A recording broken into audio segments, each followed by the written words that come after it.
अंश पूंजी में कमी करना, reduction in share capital. Company अधिनियम 2013 की धारा 66 के अनुसार एक कंपनी अपनी अंश पूंजी में कमी कर सकती है।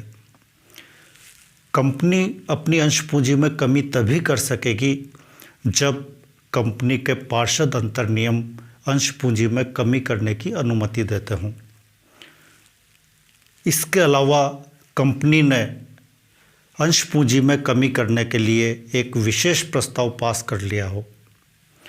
साथ ही जब कंपनी के पार्षद अंतर नियम अनुमति देते हों अंश पूंजी में कमी करने के लिए विशेष प्रस्ताव भी पास कर लिया हो, उसके बाद कंपनी अपनी अंश पूंजी में कमी की योजना को अनुमोदित करवाने के लिए ट्रिब्यूनल में आवेदन देगी। ट्रिब्यूनल यदि कंपनी की अंश पूंजी में कमी की योजना से लेनदारों के दायित्व प्रभावित नहीं होते हों, लेनदार असहमत नहीं हो, बहुत अधिक मात्रा में अंश पूंजी लौटाई नहीं जा रही हो, अंशधारियों के दायित्व कम नहीं हो रहे हों, किसी लेनदार को असहमति नहीं हो या जिन लेनदारों को असहमति है उन सभी लेनदारों के दावों का पूर्ण निपटारा कर दिया गया हो, पूर्ण भुगतान कर दिया गया हो। इन सब बातों से ट्रिब्यूनल यदि संतुष्ट हो जाता है तो कंपनी की अंश पूंजी में कमी की योजना को अनुमोदित कर देता है। ट्रिब्यूनल अंश पूंजी में कमी की योजना को अनुमोदित करने के साथ साथ कुछ शर्तें भी लगा सकता है, जैसे कंपनी को निर्देशित कर सकता है कि कंपनी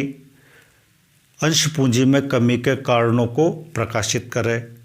या अन्य और किसी कारण को भी प्रकाशित करने के लिए, अन्य किसी सूचना को भी प्रकाशित करने के लिए ट्रिब्यूनल कंपनी को निर्देशित कर सकता है। ट्रिब्यूनल पूरी तरह से अंश पूंजी में कमी की योजना से संतुष्ट हो जाता है कि अंशधारियों के दायित्व में कमी नहीं हो रही है, अंश पूंजी बहुत अधिक मात्रा में लौटाई नहीं जा रही है, किसी लेनदार को इस योजना से कोई आपत्ति नहीं है या जिन लेनदारों को आपत्ति है उन लेनदारों से अंश पूंजी में कमी की योजना को लागू करने से पूर्व उन सभी लेनदारों के दावों का पूर्ण भुगतान कर दिया गया है।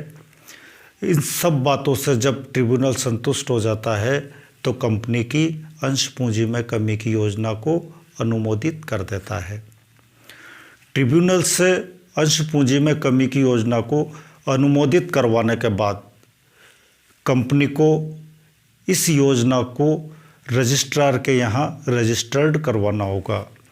जिसके लिए ट्रिब्यूनल के प्रमाणित आदेश या अंश पूंजी में कमी की योजना के ट्रिब्यूनल के अनुमोदन के आदेश की प्रति, साथ ही अंशों की संख्या, प्रति अंश अंकित मूल्य, कुल अंश पूंजी की राशि,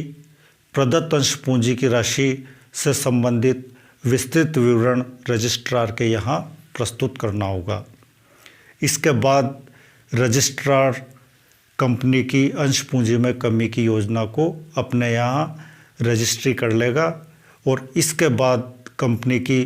अंश पूंजी में कमी की योजना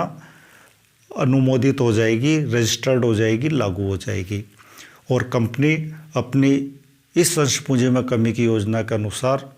अंश पूंजी में कमी कर सकेगी। कंपनी अपनी अंश पूंजी में कमी करने के लिए या तो अंशों का जो अदत्त मूल्य है या अंशों का जो अदत्त दायित्व है उसे समाप्त करके अंश पूंजी में कमी कर सकती है, या कंपनी को जब लगता है कि उसके पास अंश पूंजी आवश्यकता से अधिक है तो उस आवश्यकता से अधिक अंश पूंजी को अंशधारियों को लौटाकर भी कंपनी अपनी अंश पूंजी को कम कर सकती है। इसके अलावा कंपनी प्रदत्त अंश पूंजी में कटौती करके भी अपनी अंश पूंजी में कमी कर सकती है। इन तीनों स्थितियों में क्या लेखा प्रविष्टियाँ होगी, इनको विस्तार से अलग अलग भागों में समझाया जाएगा।